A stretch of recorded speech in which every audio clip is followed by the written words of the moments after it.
Haven't had iced tea. We're recording. Haven't had iced tea in so long. Alright. This is really good. They would think I drink juice a lot because every time in the morning I'm drinking it. It's the 5 scoops that you got us, you put us onto. I know, right? You just kind of got to eye it out. So, Alright, y'all. Starting the podcast. Grab a snack.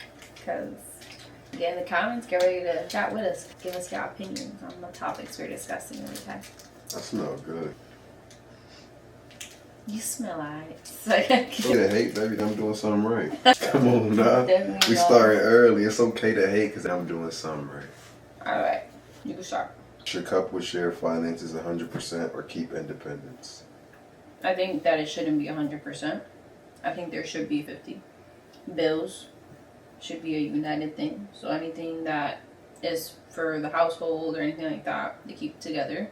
But I think it's important for each person to have their own, if there's separate account, because one, trying to buy you something extravagant, and we have the shared account, you're gonna see where the $10,000 is going from. You know what I'm saying? My words is, you know what I mean?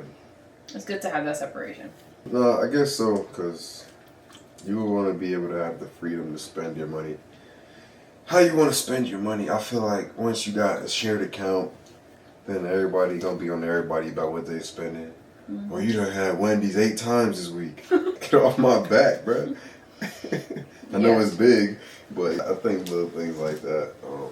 If you got poor spending and you spend all the money we have after the bills, it's gonna feel like, man, you done spent all the money. Now I don't got nothing to spend. Whereas if we just took it and broke it down, that's whatever you spend is you spend it.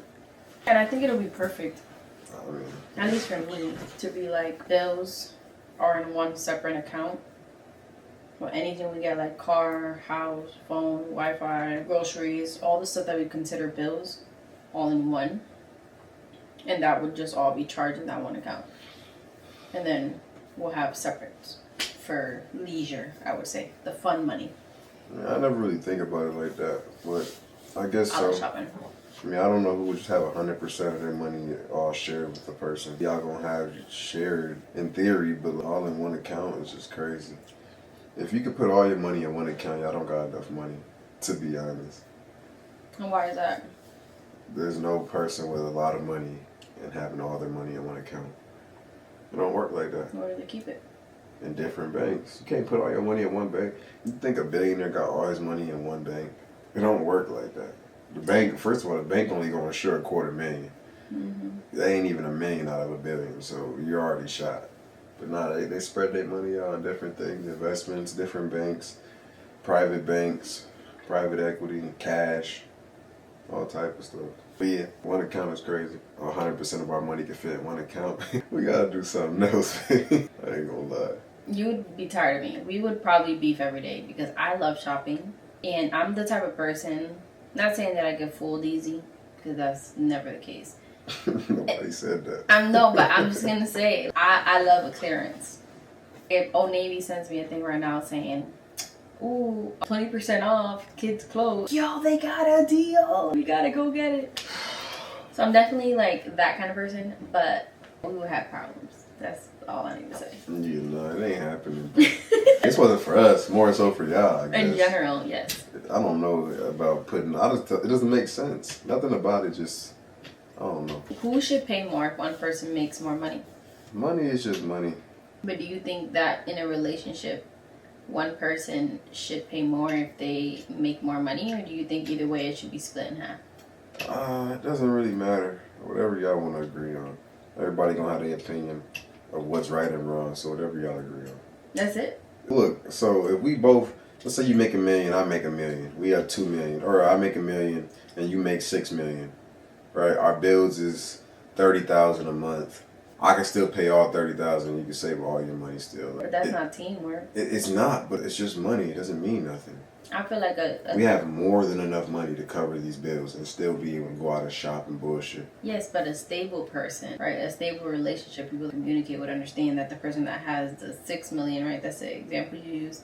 Mm-hmm. The person that has the 6 million should be putting, or at least taking over the more expensive bills. Why? We all got enough money. Yes, but that doesn't mean rich people don't stay rich because they just splurge. Rich people stay rich because they save the money and they use the money in the right ways. Yes. So that doesn't mean that, like, You know what I'm saying? But look, It don't make sense. Maybe it don't, but look, we got monthly income coming in. Every month we make this. I'm not worried about losing. I'm gonna make it again. Yeah, but this other person is now doubling, and that's not teamwork. I'm paying for the. Hey, we both rich. Who cares about the money? No, I'm saying if we're both rich, we don't care about the money. Okay, just get it paid. Leave us alone. We want to go have fun. Okay, so let's not even think about like being rich. Just think about a real scenario. If we were poor, again, if one makes significantly more than the other, I mean, I can only imagine. What do you make? Nothing. You know what I mean? Like in life we live right now, an average salary probably like $70,000. Mm-hmm. That's average, like good paying job. Okay, so if you make significantly more, you work at a fucking McDonald's probably, maybe even less than that. You probably work in the mall. You know what I mean? So. The point is, okay, let's if that's the case. If that's the case, who should be should the person that has a fixed salary? Should they be required in that relationship, or should they not required, right? Because it's not gonna be a law, but like should do it, like pay more because they make more, or should it be like, listen, you get a better job? It all depends on the person's agreement. I feel like a lot of women ain't gonna be honorable enough to be like, you know what, I don't make a lot of money, but I'm gonna still pay my half. A lot of women ain't that honorable. They gonna spend yours, save theirs. Okay, but what if it's the opposite? It doesn't have to be a man and a woman, the man making more money. Okay. Let's say it's the woman making more money, right? And the man isn't. I can't say what that man gonna do, but if he's honorable, he gonna want to pay his. He ain't gonna feel right letting the woman take care of him most of the time. So a woman not honorable to want to pay, but the man gonna be honorable regardless. I'm telling you, men care more about honor, women care more about feelings. It's kind of hard to have both. Right, because sometimes you're going to feel like not doing something, but the honor, and you're going to say do it anyway. But, you know, say that. It's just a decision they got to make. Mm-hmm. What do you think they should do? If they, you can answer the question too. You're trying to put it on me. Because I feel like, again, situational, like you said, when you were talking about like if they were rich, whatever, everybody's rich, cool, the money's going to get, yeah. But in a situation where, like, let's say someone is on a teacher salary and the other one's on a doctor salary, I feel like the one on the doctor salary should definitely be at least paying the higher bills, because the person on the teacher salary is already fighting for the dang life. First of all, the bills is to maintain what we got, right? Yes. Whether you want to pay these bills or not, that's on you. Either way, the bill's going to get paid by me. Mm-hmm. I can't speak for nobody else, but in my own head, me as a man, I'm going to pay these bills regardless. I'm going to pay mine. Everything going to be paid.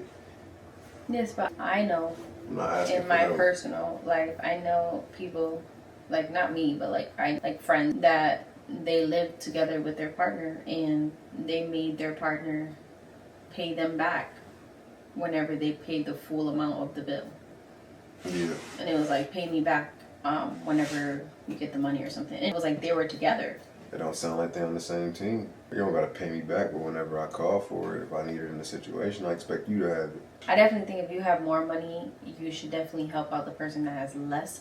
But if the person that has less is not doing much for their life, that sucks to be them, honestly. I mean, more like it just depends. Like it's teacher salary, doctor salary, different salaries, but they're both striving to get somewhere, right? I mean, they both have a goal. They both went to do the right steps to have the job that they like and, money. Yeah, I mean, look. So, like, hold on. Let me cook. So their lifestyle, they're pretty much the same. But if this person's a doctor and this person is in McDonald's, that's not your responsibility now to take care of this person, because they're not trying to move up in life. They're good in being comfortable, and, like, that's your job to take care of somebody else. That's a cold life we live in. Because you say the doctor and the McDonald's worker, but it could be the rich person and the other person who's just around for pleasure and experience. Mm-hmm. Like they don't got a job, they don't got nothing. Their whole job is to make you happy so they can give you money, right? And it's like, what do you do in that scenario then? Like you say, like that's saving them at that point. You know what I mean? It's not their responsibility to do it, but sometimes it just happens like that. Yeah, because I really want to, but I think when it's like you should, just to cooperate with the teamwork, I believe that at least there has to be some kind of balance. Can't just be... It makes sense though. If you got $600 left after bills and I got $6,000, of course I'm expected to pay most of the dates and the going out, because I got more resource to do it. You know what I mean? But if we put it both together, it's like $6,600. Mm-hmm. You know, say go pay all the dates and all this, that, and the third, and you got nothing left. You got $6,000 you can call them. Mm-hmm. It's all teamwork. So. Yeah, but everyone thinks like that. So. Yeah, everybody will be stingy. especially when it comes to money, you see everybody's true colors. That's a fact. Ooh, this one's a good one.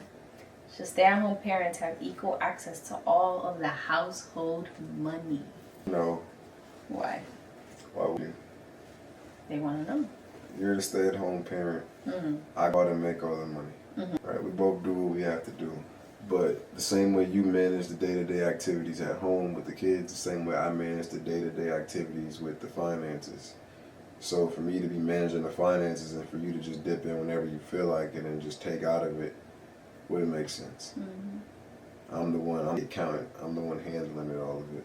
So it ain't about who where and got the money. It's about the fact that I'm handling all the money. Mm-hmm. So for you to have equal accounting to it, I guess in our situation, right, like you not thinking about gas money. You're not thinking about I don't even know how light much gas bills. is right now.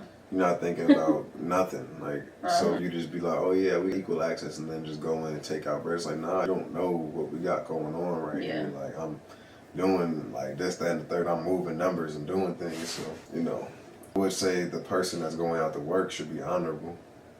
Still like, then they working too, you working, and whatever's left, still break it down. Like this is what we got left after all the business. Do things like that. Or it don't gotta be so broken down like that, but got it. That person taken care of. They got what they need. Stingy with it. Oh, I went and got this. It's like, if you don't want to be with that person, say that. I get it. Stay around for just a certain reason, say that. Let them be known what it is. Live your truth is what I'm always preach. And if they choose to stay, but be a bad person. Well, I got no comment. I agree 100%. So, next. Is financial independence important for personal freedom in a relationship? So where do I start? It's a lot of big words. Is financial independence important for personal freedom in a relationship? I think, for me, and I feel like we talk about this a lot, and this is like, I'm talking just about us. We don't normally, most of our questions and answers they're broad. But I'm going to use us as an example in this one. For me, when I switched from having my own job to being at home, that was a very hard transition for me. Because I was used to being like, oh, I paid my car and I have this amount left and I'm going to go to the store and I'm going to buy it. Even if because I'm one of those people that he don't really care for the cutest pillow. Obviously, I'm sure that's every man, right? He don't care about the pillow. He don't care about the candle if it smells good. He don't care. We have essentials, cool, good. But I'm like a decorator in my brain. Like I'm looking an interior designer. So for me, it was such a big switch because it was like I couldn't just go and spend $50 on 2 pillows. Because back when I had my money, I was able to I had the account doing numbers in my brain, and I was able to be like, okay, pay car, I'm gonna pay my insurance, I'm gonna pay the bills, and then I'm gonna come back and I'm gonna be like, okay, this is how much I have left. I can go shopping now. Because shopping is like my little vice I got going on. We're being honest. So for me, it was definitely I felt like in the beginning, I really felt like I lost my freedom because it was like, dang, I can't just go out and spend money. I can't just go out and, make me happy genuinely. Obviously, it came with a lot of growth and maturing, but I'm better now. I still get to shop, but I'm a little bit more conscious about what I spend money on because I understand that whenever we do have the money to spend, a lot of times it's because he physically took that money out for me to be able to go out and do what I want to do with the money, which is already a sacrifice on his end, so I try to be mindful of that as well. What was it? It was for freedom? Yes. Independence? Mm-hmm. What was it? Is financial independence important for personal freedom in a relationship? Just in general. Don't gotta be in a relationship. There's a lot of things in life you need, and if you don't got it, you can't be free. Right? Time, money. A lot of time people have a lot of money, not enough time. A lot of time, not enough money, but either way, you're not free. Still in the cage. Oxygen, you need water. You're bad. No, I'm not even babbling for real. It's saying in a relationship to be. Because that was the question. No, but that's why I'm answering it. Either way, you need finances. Without finances in this world, you really can't do much of anything. But you can go to the park and walk around. You can breathe air. That's a beautiful thing. Oxygen is still free, right? For now. But that's about all you can do. So yeah, it's money. To be, in a sense, free to do what you need to do, or else you're going to be confined to somebody else's rules, whether that be you living with somebody else in their house, Whether that be you're at a certain job and they're telling you what you can and can't do, what time you're there, what time you leave. You know, so much freedom you can have if you don't got your finances together. So whether you know or not, you need it to feel free. Like money that important, right? But at the same time, you need it in order to live. Mm-hmm. So it's like once you get the money, it don't mean nothing. But on the course to get money, it's like I need money. You get it, and then it's like this don't mean nothing. That's why they say money does not. You can have all the money in the world and you can still be unhappy. Yeah, it really meant nothing. It just brings you back to baseline. Not having it is just putting you under. Like we have to compete there to get money. They made up money to make us work for them. Because why else would we work? Mm-hmm. Why else would we do anything we don't feel like doing for money? The money is to pay for shelter and things like that. It's like it's a whole round trip. So we pay for the shelter, gives them the money back. But now we work and we build the world up. But that was off topic. Either way, you need money. So I'll be back. It's true. We're gonna switch it up real quick. We're done with the finance talk right now. Does monogamy work, or is it just a cultural conditioning? Mm-hmm. Yeah, I gotta get a definition. Oh. Because I want the Google's definition, and we can give each other's definition if that's what you're gonna do. Now you good. Monogamy, because I want to know. I never really Googled it. The practice of state of being married to one person at a time. There's also sub-definitions. The practice or state of having sexual relationship with only one partner. Zoology, the habit of only having one mate at a time. Now, what does it say? Does monogamy really work, or is it just a cultural conditioning? I can't speak for everybody. I think it can work. What's your opinion? I think it can work. It all depends on who you are as a person. I think it does work. Sorry, continue. Yeah, it does work. You say it can, but like it's like a lot of monogamy relationships don't succeed. I feel like more likely than not they do succeed. I feel like nowadays it's being shifted a little bit, but monogamy relationships have always worked. What's always? That's not the history of the world. Well, yes, but monogamy is new to America. America's only about 400 years old. Okay, well, we're 400 years old, but I'm saying most of our life, monogamy has been a very... my life we did watch Disney. Yeah. Okay. Disney, the whole monogamy. Disney princesses being the only one, having men fight over you, and you get saved by that one man who just looks at you and his eyes sparkle and he just can't see no other woman anymore. That was an idea pushed, media. Okay. So, look at everything else, kings and all these other things. It's just like it's never been a man with one woman or a woman with one man. It's just always been a wild type of style. In life. Sexuality and people having sex, it was crazy. I don't know a time. I can't remember a time in history where they talked about monogamy. Well, when and in what history book and what class did you ever hear about monogamy? Well, I don't think you needed to learn about it if it was physically right in front of us. It was only in front of us based off of what we've seen in America. So it's like, still work, or has it always worked, or whatever the question was. It's like, monogamy is new. I'm just saying what it is. They made it seem like it wasn't back then. They would look, the man will marry the woman will marry the man. And a lot of the time they'll be like, we don't even like each other. So you think it's like a cultural thing? No, I don't know I think this is just what it is now. I think this is what is being pushed in the West, and a lot of other countries is not having one wife. It's not many countries where you look at and they just have one wife. So you don't think it's natural for humans to want to be monogamous? I don't know about natural, but I do know it's something that's becoming a takeover. Like it's spread to other countries now, and they're starting to practice monogamy and things like that. There's nothing wrong with change, but can it work? It has worked in some situations, I'm sure. That's life. I mean, like I've seen a bunch of, I've seen, it's hard because I've heard of a few countries like I don't, is it the South? Like where? In the Middle East, they be having like multiple wives and things like that. Middle East, that's like Pakistan, yes. Iran. Yes, that's what I was trying to say. I just wasn't sure if I was saying the right thing. Yeah, like so I know that there's Arabic men with multiple wives, and they can legally get married with multiple women. Yeah. Versus here in the States, at least for us, we can't. You can legally only one person. Mm-hmm. You can't legally marry more than one person. And I think that's more of a Christian idea too, which is heavily being pushed through America and obviously Israel. Because again, this is all being pushed through Christianity, the monogamy thing. So, can it work? Why do you? Yes, I do believe. Has monogamy, polygamy worked in the past? I'm sure it's worked, but each one comes with its difficulties. Why do you think that the state is pushing Christianity ideologies? It helps when you see in this world everything's about money, everything's about business, everything's about power and control. Right? The bigger the organization, the harder it is to control. Right?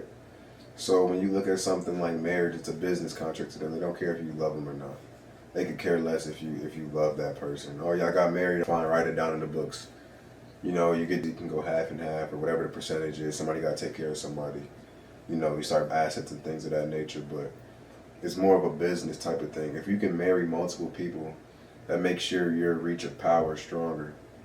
Like, let's say I'm the prince. I married a over here, and then I marry, you know, the queen, or I marry this person of this business and that business structure, and then you start to create this powerhouse of people where you have legal connection to all these different folks and these business ties and whatever. I'm kind of lacking a vocabulary right now, to be honest.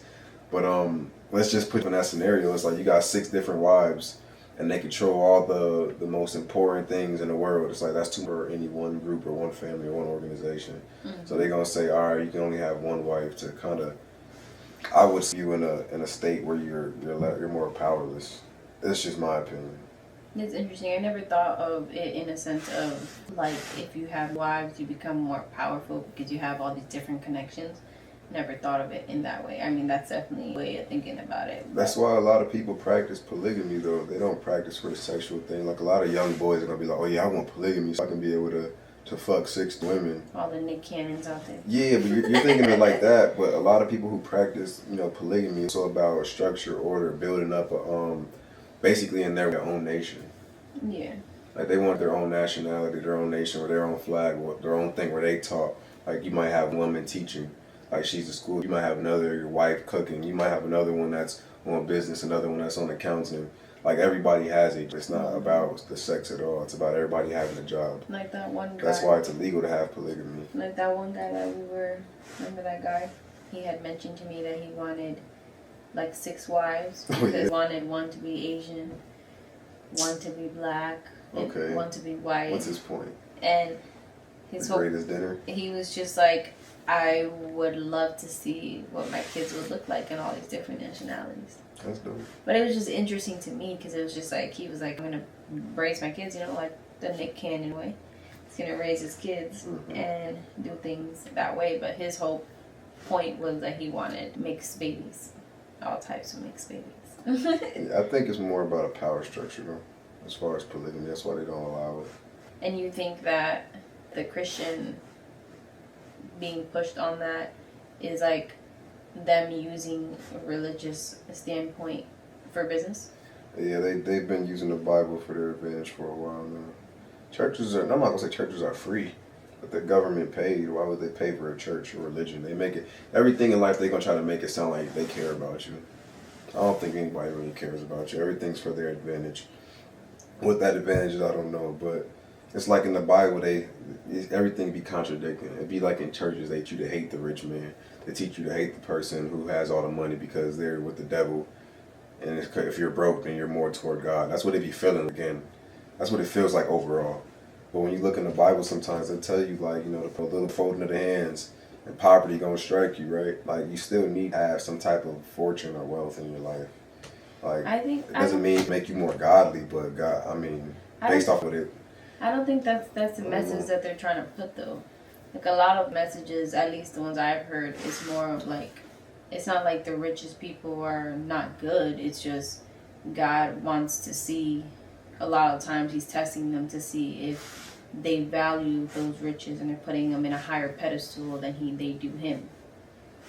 You know what I'm saying? Because sometimes God would look at, I'm trying to remember, I'm blanking right now, but I'm trying to remember there was a story that God asked him to give away all his fortune, and he didn't. And then he asked the other person, the next person, to do the same. The next person willingly did it within like a second, and proved that he wasn't holding all these materialistic things as such a high standard.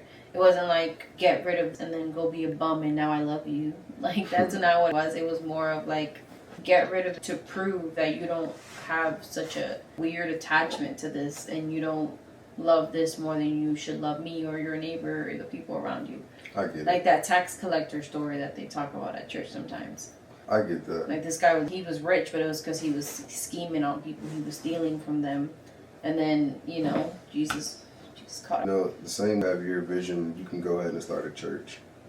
And you can preach to all the people what you think of the Bible. That's scary. And that's what every person who starts a church around the whole country does. Not everybody. They Some become people a actually deacon. get educated. You know, they get educated in their way, but they still have to translate the text and what makes sense to them. But pastors go through a lot of school. They do. They go through a lot of school, but they still have to go through and preach there to people and what they believe it means. It's all interpretation. It's the same way I interpreted what I thought, how the church is pushing toward, you know, with the people having money and if they're a better or worse person. The same way you can look at it and say something completely different. So you can't. Every Christian church on the planet isn't the same. They all, not all of them, but a lot of them preach different messages. So that's why you have to know the word yourself. Because if you know the word yourself, when you go to these churches and you're hearing these sermons, you're not just taking their word as value. You know what I'm saying? You're learning, you're in community, but when you know what you already know, like you did what you need to do, now when you go into the church, you know if the person preaching is a phony or if they know what they're talking about. Because a lot of people are just going to say stuff. And like, I personally don't like preachers that don't recite the Bible at all. Like, there's preachers that say like one line, like really, Jeremiah 10:11, for I know the plans for you. And God knows the plans for you. And then they start preaching. they shut the book, huh? And then they go on a get rant. the mic in their hand and start walking around. Yeah, they go on a rant and they go on a story and they are trying to embellish this just one verse into like multiple relatable scenarios. And it's like, what comes before the verse? What comes after that verse? Why did they get to this point? Do you know what I'm saying? Not just that one line that everyone seems to know. Because, like, you know. But leading just really question the intentions of everybody up top. I don't think anybody really cares about us. We're all just numbers. We're all write-offs. We're all this. I be feeling like a lot of them don't care. So why do they keep churches open? Why do they push Christianity? Why do they do certain things? It's just like, who knows what their reasoning is. But I doubt it's for some godly, holy. It just be about how I can better their life. Now, there are good people up at the top who are going to push it. But I feel like a lot of people in this world just are selfish. And it's all about how they can get up higher, even if they got on your neck. That's just really how I feel. So, getting back to the monogamy conversation. Do you think cheating is more of a lack of love or lack of self-control? Okay. It depends on circumstances. Right? In some cases, it could be a lack of love. You just don't love this person no more, and you're going out and looking for it from somebody else, and you decide to cheat. In other circumstances, it could be a lack of control. Right? That lust got you. That's why in the Bible they preach about not falling into lust. Right? It could be that, oh man, like look at this person. They just, I just want to tear them up right now. Right? You know, it could too. So I think it's a little bit of both, depending on the situation. I feel like... But there could be a third option. There is no third option. If you don't love the person, leave them. Point blank, period. Okay. If you no longer be this person, you are not required to stay with this person. Married, not married, living together, having kids, it doesn't matter. If you don't love the person, you don't want to be with them, leave them. Don't hurt people because don't hurt two extra people when you're trying to save the feelings of one. Just rip the Band-Aid, get over it, and everybody will move on eventually. But if you cheat on somebody, now you're doing like actual damage to people. But here's the third one. Let me hear the third one. The third one is cheating is when you break the rules. So if there's a rule to it, it's like, what if both agree to that? Right? What if y'all both would say, you know what, like, we love you, but we both want to go ahead and do these sexual things outside of the relationship? No, then that just not cheating. No, that's polygamy. Okay, it could be. Because now you're opening the relationship to other people to come in. Very true. That doesn't. Hold on, let me correct. But this is based off of monogamy, right? Polygamy is when you have multiple people when you're all in the relationship. So no, it's not polygamy. Or but you are opening the relationship to other people, so that's no longer required. That's no longer considered cheating. It could be multiple sexual partners too. I'm not sure. I'm not all like. No, I think polygamy is like you're all in a relationship. Mm-hmm. Like. That's what I'm your girlfriend, and then there's another girl, and that's your girlfriend too. Mm-hmm. and like we all girlfriend and boyfriend. That's what I would consider polygamy. That's what I think polygamy is. But then look at that third option, right? It's like you don't know where it's lust, right? But in that third option, now it's not even about either of those. It's just the same thing about what you like and what you don't like, right? Because is love all about sex? Is that what defines love, sex? No, but cheating also doesn't always mean sex either. So, okay, there's different ways to cheat, very true. So if sex doesn't define love, then you gotta define love for what it is. And like, how do you love to a person? What means you love a person? Well, there's also different types of ways that people receive love. And then look, exactly. So then you gotta look at cheating and how does that go against the love I have for you, right? So I feel like it's also situational. It depends on the people and your partner and however you got it going on. But again, it's just being mature. We can't sit here and look at the camera and act like everybody who's monogamous is perfect. We live a dirty, life, very word. Now you calling us dirty. No, I'm talking about the world, bro. Like, these areas, these neighborhoods, these suburban areas, these parks, everywhere you go through, everybody's gonna look normal. You walk into a Target, everybody look normal. But you're walking around rapists, you're walking around murderers, you're walking around creeps. You're walking around all type of weird ass people who cheat on their partners. You're walking around people who always backstabbing and talking bad about their friends. You're walking around all these people on a day-to-day basis. You just can't notice it. So for me to sit here on this camera and act like the normal is really the norm, there is no norm. Everybody's sleazy for the most part. It's hard to trust anybody. Let's be real. Like, it's trust anybody. People with disease and spread it to people knowing they have it and be okay with it. Like, how can that? How are you humane like me? I can't compare yourself to me. So when I'm speaking in more ways so it can hit the minds of everybody. Like, if that's what prerogative, if that's what you're with, then that's what you're with. Like, it don't mean love your partner any less. That's just y'all get down. But if y'all agreed on it. But again, if you went to your partner and said, I'm gonna be only you, like I'm never gonna do nothing and nobody else, and you go ahead and do it.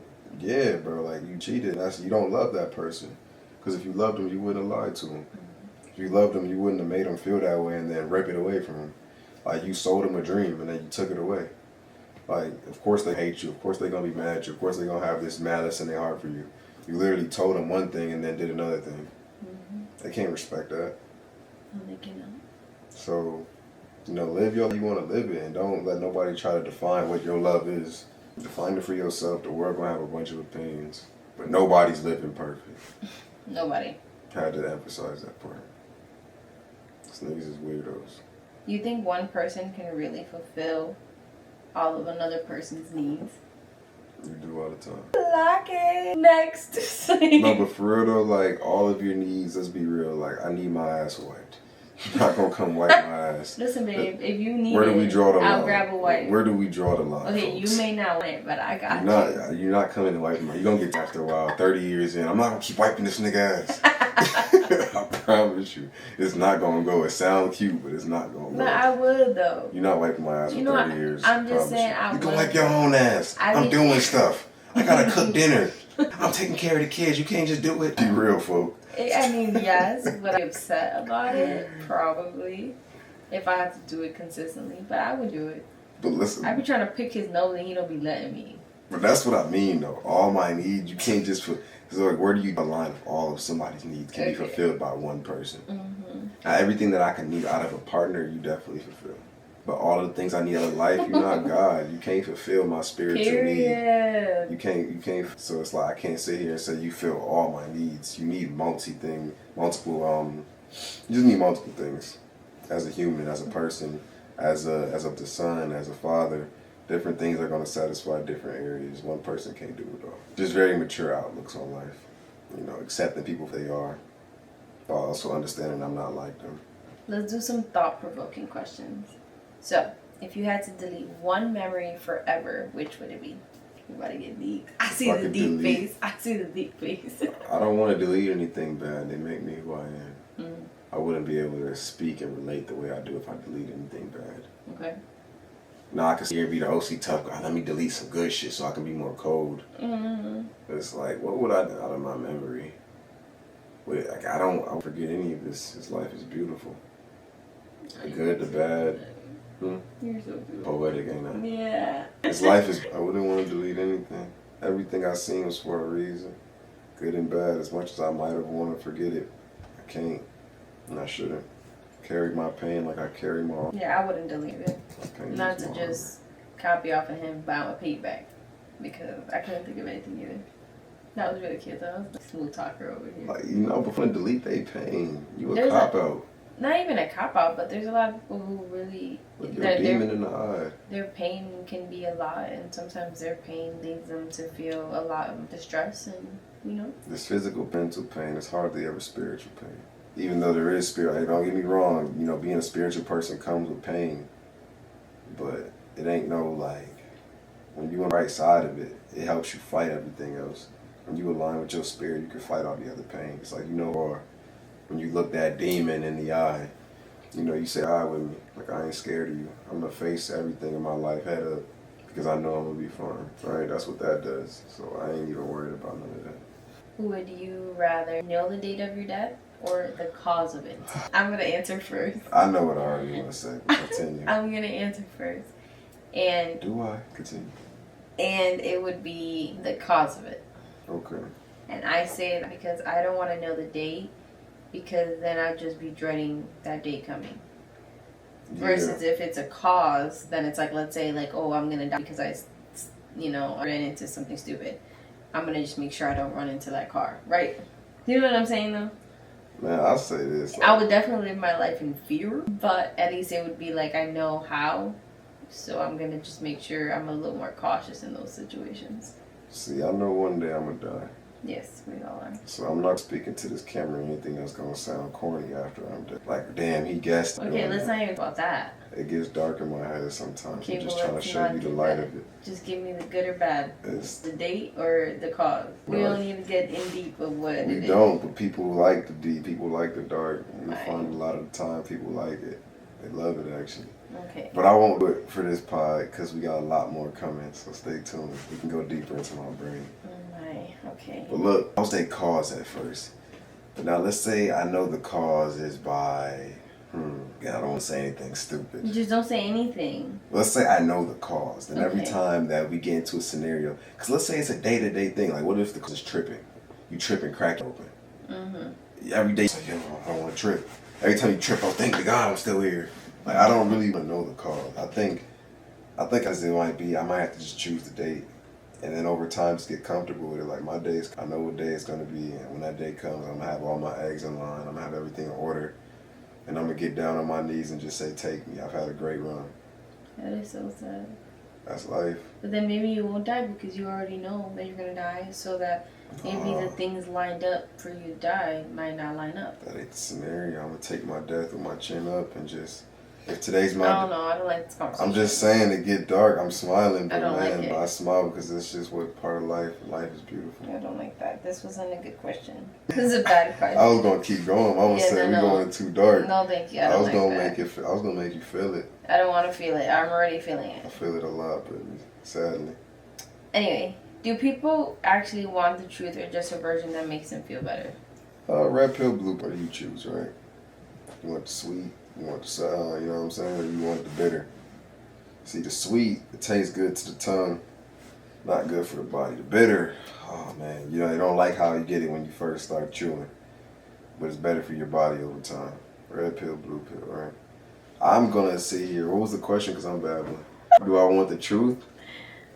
Do you want people to actually tell you the truth or just a version that makes them feel better? Tell me the truth, because the worst part is when it first comes out. After that, life just gets better. If my enemy tells me the truth, or at least his truth, and I believe it's true, then he just told me a way for me to be better.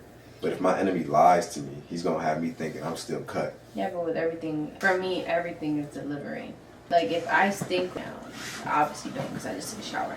But if I stink right now, and you come up to me and you're like, damn, babe, you stink, go shower. I'm going to be pretty upset. Because why do you just come up to me like that? And, like, that's rude. But, like, you came up to me and said, hey, honey, like, how about you get in the shower? You know, fix yourself bath and, you know, make sure that scrub that you really like. You know, it smells really good. You're not sitting here telling me you stink. You're saying, hey, do these steps to help you smell better. And if I'm hesitant, I'm like, I don't really want to do that right now. I'll be like, hey, you have a little smell to you, you know, so I'm going to go shower. It's kind. It's the way you address it. It's the same thing. You're getting the same outcome, but it's how you address the person. For me, it's all about how you address me. I'm very well at taking feedback and very negative things that I may not want to hear. But you gotta sugarcoat it for me. Say it nicely. Say it respectful. Don't sit here telling me I stink. Yes. If the delivery's more important than the information, you're in for some trouble. No, that's not the case. Though. Drop your head now, or you're gonna die. Okay, I'm gonna drop head right now. You ain't worried about the delivery, huh? No, because that's what we're die. It's life or death. It's the same. I'm hearing, right? But it's like, let's say something just as stupid as like, okay, your hair's ugly. Okay, do you know what I'm saying? Mm-hmm. You ain't gotta say that. You know what I'm saying? You really did not have to mention that. You can't. That's not something you had to say. You could have just been like, girl, like, let's brush your hair like this, or you should do this hairstyle. Beat around the bush. No, I don't like is that really beating around the bush? I just that. If you got something to tell me. You're hinting at what you want to say, 'cause that's gonna irritate the shit. Okay. What if I just don't tell me what it is. Be kind. Like you see me on the fridge, like, oh, you about to go eat something? What you want to say? You want some food too? Like, just get to the point.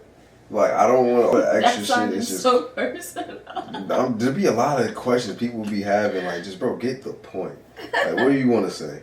Because it's about to irritate me with you beating around the bush. I got time and you're wasting it. Talk. Get to the point. No, for real, talk, please. But even back to the question, I feel like the question's a logic fail. Do you want the truth or a version that's going to make me feel better? The truth is going to make me feel better. Yes. And I'm going to teach everybody around me that same thing. But again, I want truth. Let's say my kid failed the test. I'm going to look him in the eye and say, you failed. But this is where it gets better, right? You can try again. You failed, that doesn't mean you quit. Yeah, but like, let's say the kid failed his test and the teacher is telling you that your kid failed the test and the teacher comes up to you, yeah, man, your kid's stupid. That shit gonna piss you off. He not stupid. You're a bad teacher. F you. No, that's what I'm gonna tell him. You have one job. Teach him, and you're mad at stop it. No, you're getting mad at their delivery. Stupid is because if your kid is not understanding, they could have easily been like, your kid's not understanding this topic. I think I suggest you guys work with him a little bit more. Stupid is arbitrary. But you know what I'm about, the delivery. Anybody can say anybody. A stupid person can call somebody else stupid. Like, I get what you're saying though, but just because you said they stupid don't make it true. Just saying. That don't make it true. It's about delivery. That's all. My point was made. It's about delivery, and Daddy gonna get hostile. No, you can say no, but you're not about to sit here and say he's stupid. Like, what does that mean, bro? Because you couldn't teach him. You got a degree in this and still didn't work out. Who's stupid here? Went through all these psychology classes and met my kid and can't do it. Nah, my kid not stupid. Do you think free will is real, or is everything already written? Well, I mean, I don't believe in the story of God has it all written.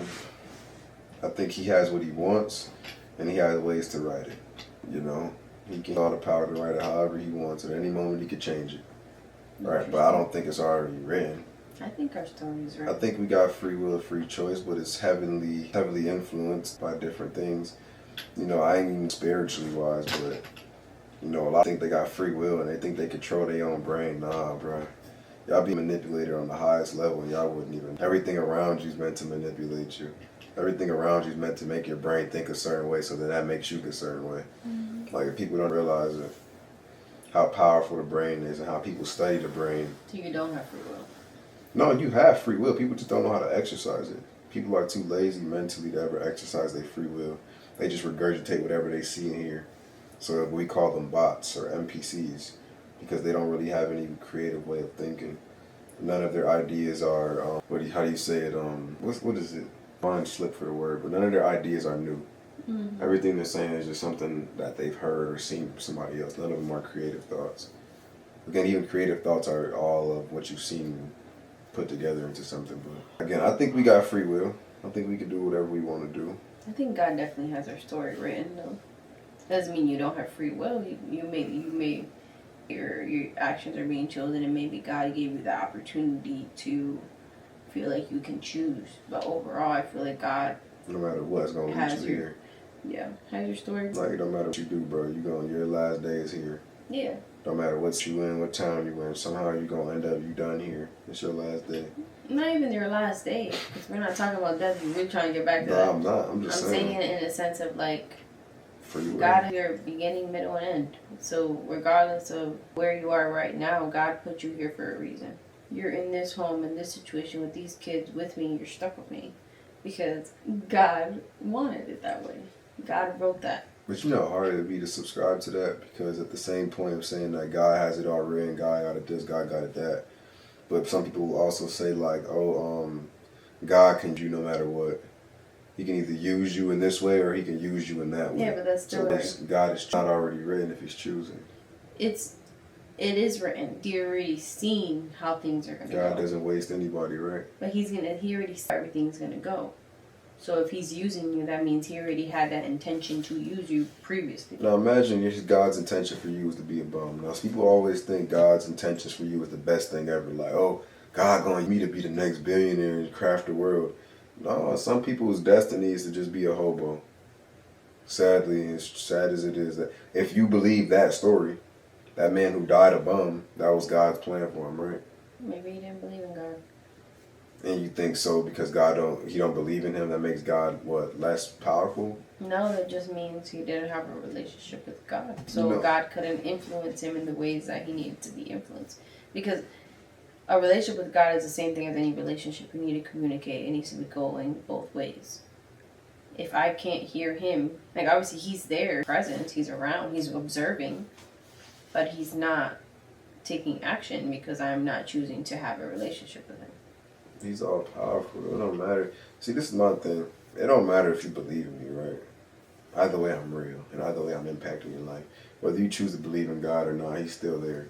Whether I choose to believe in gravity or not, go ahead and jump off the building if you don't believe in gravity. It's still going to work. Whether you believe in gravity or not, it's still going to... Same thing going to happen. So even if I don't believe in God, he's still real. He's still acting. He's still moving you the way he wants you to be moved, whether you believe in him or not. Okay. That's just how I feel. So, you know, if you'll just be that, then say that. But I do believe to a degree we have a choice whether we want to live and use the power God has given us, the power of God, right, that lives within us. Like, if we want to use it or not, it's up to us. Like, he's given it to us. Now, we just have to use it. We have the choice. That's just how I feel. Like, let's say I just fall off the day and go and be a bum. I don't believe in no way in hell God, that was his plan for me. No. And if you connect back with God, he'll show you your plan. But if you don't connect back with God, what? Then you're with the enemy. You're not with God no more. So was that his plan? Was that already written? Maybe it's not his plan, right? It is already written. He already wrote that you were going to leave and deceive him. You were going to go with the enemy, and at that point, it's hard for him to have reach over you. Because the enemy already has his arm on you. It's like, what's hard for God? I know, and this is kind of what we were talking about yesterday. So many contradictions. It's hard for me to understand, at least, like we were talking yesterday, how is the enemy at such a 50-50 God, where this is a battle, right? Like, God is up, no matter how many followers the devil has, God is still up here. Like, you know what I'm saying? Mm-hmm. This isn't no 50-50. If you got on the balance, whatever, what are those called? The balance beam? The balance beam, I guess so. I feel like there's a better name. It's like a scale. Yeah, I feel like there's a name. But anyway, you put God on that. God's up here. You put the devil, it's still gonna be up here. Like, the devil's just still gonna be under. Or if you want to go off of weight, God's gonna be the heavier one, no matter what. So I really feel like that part for me, I'm still trying to juggle and figure out, because I'm a little confused, just a tad bit, because I don't understand why the devil, if access to you right now and God can't reach you. I don't understand that. I see. I understand there's a relationship, and I understand that you have a relationship with God, and you and God are, you know, if y'all don't vibe out, then he can't talk to you. But it's like, because from my understanding, again, you talk to God through prayer, and God talks back through his word in the Bible. At least that's for most people. Some people hear him and all that stuff, but for the most part, he talks through the Bible. And I feel like maybe he can't have access to you because you're not reading the Bible, you're not praying, you're not contacting him, you're not communicating with him the same way. Like, you have your phone and I have my phone, and you block me, I can't contact you, I don't have access to you. But again, I don't know. I do know. Comment down below. Look, I don't know who's gonna be offended by this, but it's hard for me to believe in the devil. Like, I understand it from the point of view, but I just think it's two sides to the same coin. I think it's all God. Right? You know, when God, it's righteous, it's fine, everything's kumbaya. When the devil, then all of a sudden it's like, oh, it's the devil. Like, how can you differentiate the two between God and the devil? When God flooded the earth and killed everybody except for who he chose, was that not the devil acting? The people who loved God that didn't get saved, were they not saying, oh, this is the devil's work, God? You know, I know you have a plan for us, even if that's for us to go to heaven. Like, they was probably with the devil. Nah, it's all God, in my opinion. I refuse to put God on a pedestal of the highest of all highest and then restrict him to say what he can and can't do.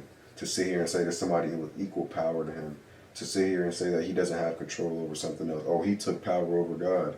I can't say anything that takes away power from God. Like, I can't believe in anything that takes power away from him. None of it would make, it's just all just in my head.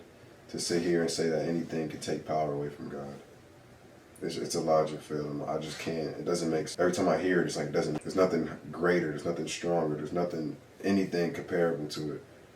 Right? So that's just how I feel. Now, I do feel like even with the freedom of choice and will, there's an art of randomness to it. I think God has a certain structure of things laid out. So no matter what happens, this is how it's going to go. But what happens within those parameters are up to you. So it makes you feel like you have a freedom of choice, but in reality, you're just living inside of a already set up system. Like, none of us can make the way the planets rotate change, given that you believe in it. None of us can change that. We can only live within those parameters of how it is. There's certain things that you just can't change about life. And I feel like those are the things that God controls.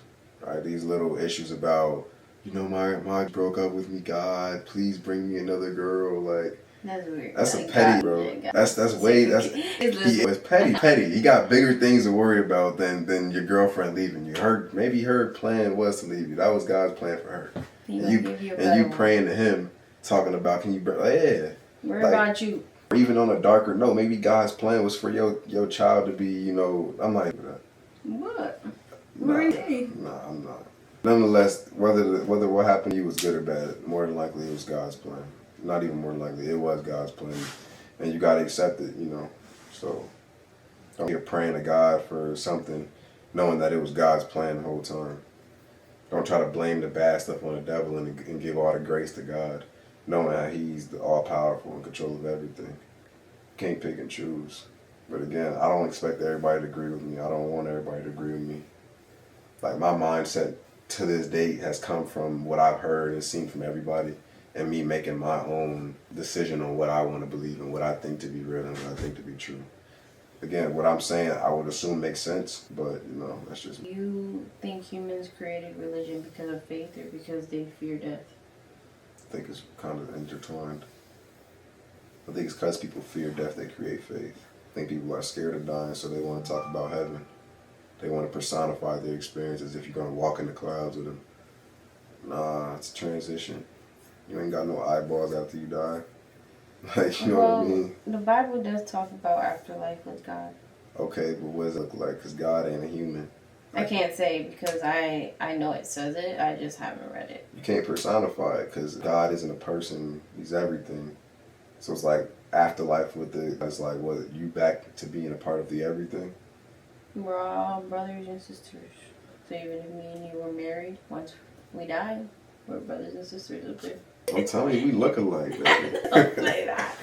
Don't play crazy. No, that's wild. That's disgusting. Period. Yeah, we look a little bit similar. I don't know. It's not. Cut that. What was also, you got clock it, we got cut it, you got demotions out here. But I think that was good. That was good. Yeah. I'm hoping y'all enjoyed talk. I mean, please chat in the comments because I have enough creative thoughts, and honestly, I'm just a thinker. And if y'all don't agree with us, feel free to comment because we're not going to battle with y'all. The whole point of this podcast is to have conversations that people don't really want to talk about, and we give our opinions. Sometimes we don't give our opinions. We just want to rock the boat on a specific topic. It really just depends on how we're feeling that day. So definitely comment down below. Let us know what y'all think. It will be authentically ourselves every single time, and we're going to answer every single time. And if y'all have any topics y'all want us to discuss or get our perspectives on, opinions on, let us know. Because we really just doing this to sit back, have conversations, because we have conversations like this all the time. Yeah. Now we're just putting the camera and we're recording it and putting it online to see if we either ruffle some feathers or at least connect with other people. Because honestly, like, that's just the we on right now. Yeah, that's a fact. I knew we were gonna talk about it. We Yeah. just hit record. Yeah. So pretty dope. That's why it's called Chapters After Dark, because the kids are sleeping and here we are chatting our heads off. Kids are sleeping, we yawning. Yeah. Yeah. But hope you have this video and I'll catch you guys in the next one.